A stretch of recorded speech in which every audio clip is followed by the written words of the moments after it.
Understanding autistic traits, because acceptance begins with understanding. What is stimming?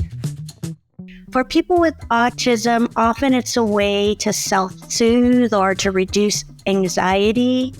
I think it's connected to the autonomous nervous system. So it's something that happens naturally, like breathing, like our heart rate, etc. So stimming is something that every human does to help regulate themselves or fill up time. Like if they're just sitting at the doctor's office, you might shake your leg or have something. But stimming when you have autism can be more intense and also more important, probably.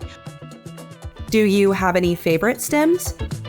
One example I have of stimming is that, regardless of the weather, I have at least 5 to 7 blankets, while I'm sleeping. Whether it's hot or cold out. And it just, feels like it's a huge hug. Oh, I love to sway back and forth and swing my arms when I'm standing up. I love to swing in a swing. I guess I love movements that are back and forth.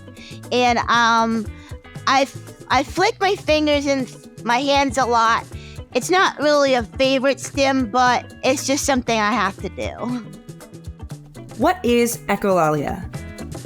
Echolalia may be repeating something that is spoken, and it may be in or out of context. It could be another way to soothe, but it also could be communicative. And there's actually some research on that as well, as how it could be communicating a message or something that's more functional, and that we kind of have to listen and we kind of have to learn about the individual who is doing the echolalia. Echolalia is when you repeat either your own words or other words or sounds that you hear. When I was a kid, it took a while to kind of quit with that habit. I used to quote and copy, others, thinking I would have, gained the same results, but it doesn't work out in my favor. I used to copy shows and movies, and man, was that hard.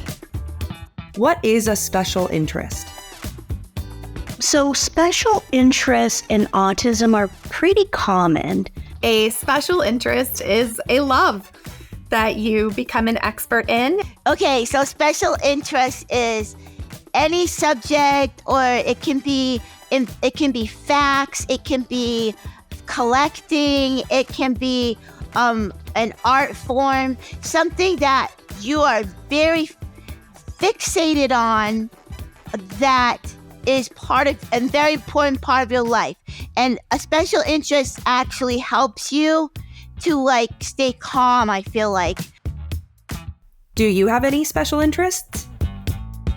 Yeah, absolutely. I have cooking, baking, I love gaming, and I watch anime, with my mom and my sister.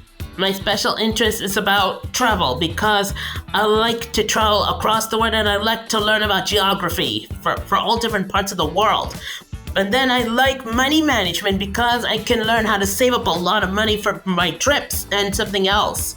In addition to that, I'm also playing ukulele or, playing piano by ear, so that I could make up or come up with melodies for original songs I have. And it's also something I can't help but learn so much about. For example, music. Oh, I'm just watching videos on mixing and engineering and mastering tracks, boring 3-hour-long videos online, but I will watch the whole thing and just ingest and learn as much as I can. And I just think special interests are great for autistic people because they help us gain skills.